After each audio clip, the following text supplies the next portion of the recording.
सभी शास्त्रों का मूल रूप क्या है? इसका मूल सार है भक्ति। यानी शास्त्र हमें भगवान को प्राप्त करने का ही उपदेश करते हैं। शास्त्रों के माध्यम से हमें किसको जानना है? भगवान को ही जानना है। जब भगवान को ही जानना है तो सीधे माला उठाइए और महामंत्र शुरू करिए। क्यों इतना समय व्यर्थ करना है?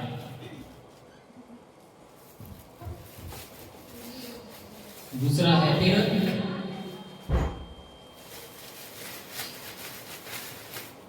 ये सब गोस्वामी जी ने इन चीजों इन विषयों में अध्ययन किया और हमारे लिए सिद्धांत बना के दिया। पहला क्या है? सभी शास्त्रों को उन्होंने अध्ययन किया और उन्होंने शास्त्रों से सिद्ध ये किया कि सभी शास्त्रों का जो सार है वो क्या है? भक्ति है। यानी भगवान को प्राप्त करना ही सभी शास्त्रों का उद्देश्य है। ये उन्होंने सिद्ध किया शास्त्रों को अध्ययन करके। उसके बाद में दूसरा है भगवान श्री कृष्ण की वृंदावन लीला स्मृतियों को खोजना और वृंदावन धाम का पुनर्निर्माण करना, फिर से स्थापित करना। ये जो सड़क गोस्वामी जिन्होंने ये 5 काम किए।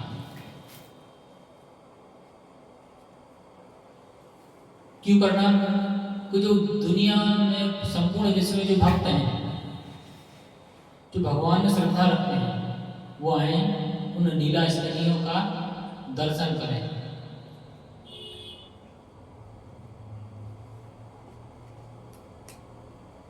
और भगवान की शरण आकर ग्रहण करें।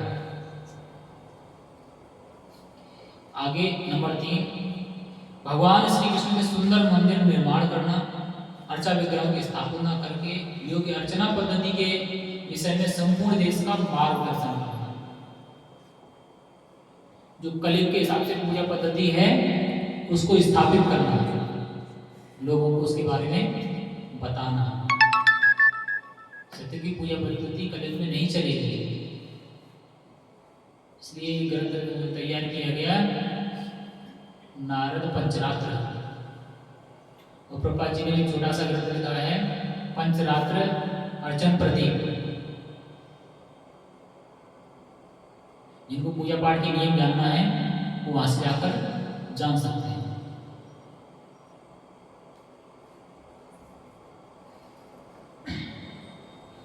चौथा पॉइंट, अपने स्वयं के आचरण से सिखाना कि वैष्णव कैसा हो। वैष्णवों के शिष्टाचार के उदाहरण प्रस्तुत करना। चैतन्य महाप्रभु के अनुसार ये अत्यंत महत्वपूर्ण सिद्धांत है कि वैष्णव का शिष्टाचार यानी उनका आचरण कैसा होना चाहिए, एक दूसरे का कैसे सम्मान करना, आदि आदि।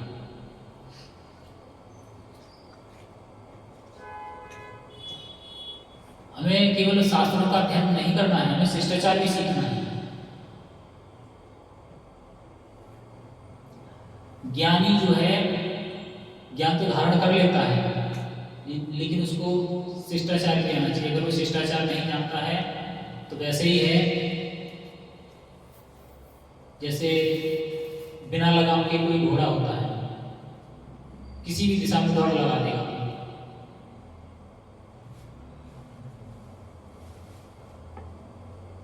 यानी वो अपना ज्ञान का प्रदर्शन कहीं भी करने लगेगा, जहां करना है वहां भी, जहां नहीं करना है वहां भी। तो ज्ञान है अच्छी बात है, ज्ञानी होना अच्छी बात है, भगवान के बारे में जान रहे हैं अच्छी बात है, लेकिन हर जगह उस ज्ञान का प्रयोग नहीं करना है।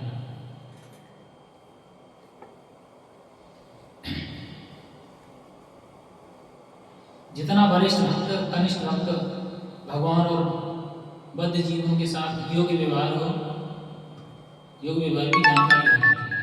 हमें जो बद्ध जीव है उनके साथ कैसा व्यवहार करना है, हमसे वरिष्ठ भक्त है उसके साथ कैसा व्यवहार करना है, कनिष्ठ भक्त है उसके साथ कैसा व्यवहार करना है, ये सारा हमें ज्ञान होना चाहिए। इसके बाद में नंबर 5 लास्ट व्यवस्था है, अपनी रचनाओं एवं उदाहरण से दिखाना कि वैरागी का जीवन कैसा होना चाहिए। जो षड गोस्वामी जी ने अपना पूरा जीवन वृंदावन में आकर बिताए और कैसे बिताए हैं, उन्होंने कभी अपने लिए झोपड़ी तक नहीं बनाई।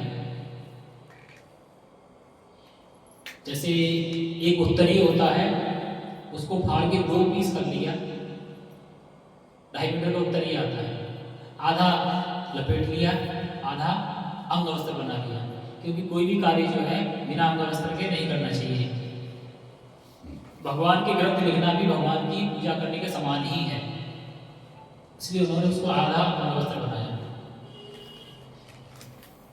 हम लोग अपनी खुद कहते हैं धोती अलग चाहिए, कुर्ता अलग चाहिए, सब कुछ अलग चाहिए, लेकिन उन्होंने उससे भी अलग विरक्त जीवन जिया। चाहे ठंडी हो, बरसात हो, कुछ भी हो, आधा वस्त्र धारण किया, आधा उत्तरीय बना लिया,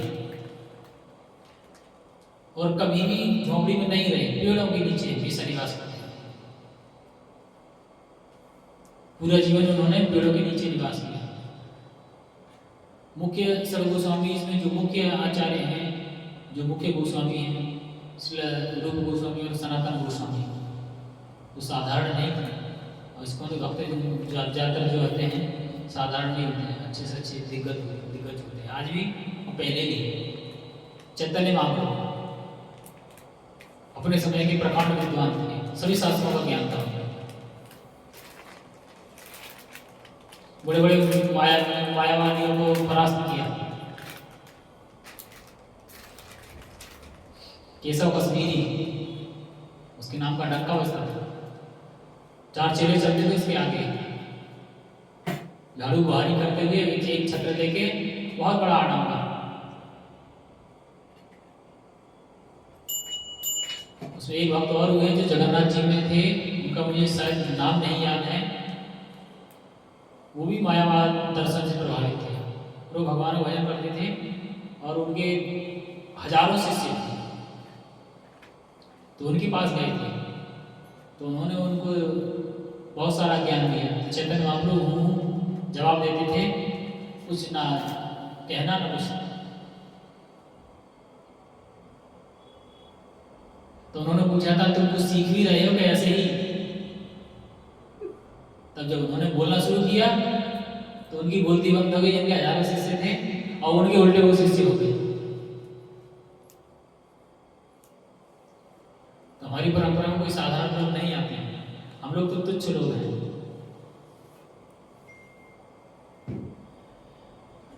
जिनकी रूप गोस्वामी, सनातन गोस्वामी की जो चर्चा हो रही है, वो भी साधारण नहीं थे। बंगाल उस समय बंग देश था, उस देश का राजा के बाद में प्रधानमंत्री के बाद में वित्त मंत्री, इन्हीं दोनों के हाथ में सत्ता होती है।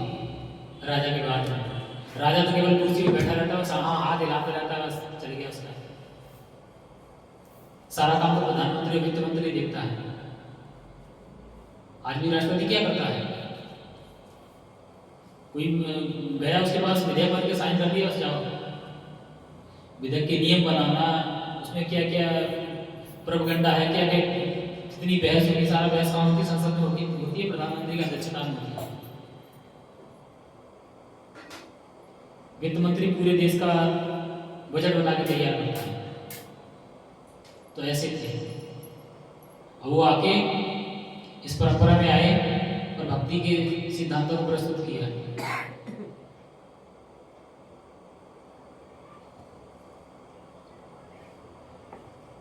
वो किसी राजा से कम नहीं थे।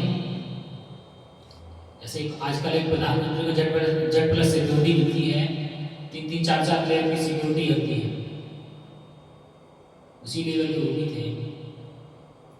जब राजा से रिटायरमेंट लिए थे तो 3 नाव भर के सोना मिला था,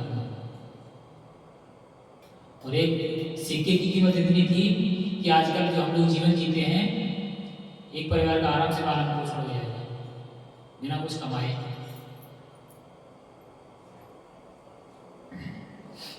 आजकल का जैसा जीवन नहीं चल पाएगा कि आज होटल में जा रहे हैं वो चल रहे हैं, वो नहीं। जैसे गांव में किसानी खेती करके आदमी जीवन जीता है, उस तरह से अगर वो जीवन जीना चाहेगा तो आराम से जी लेगा।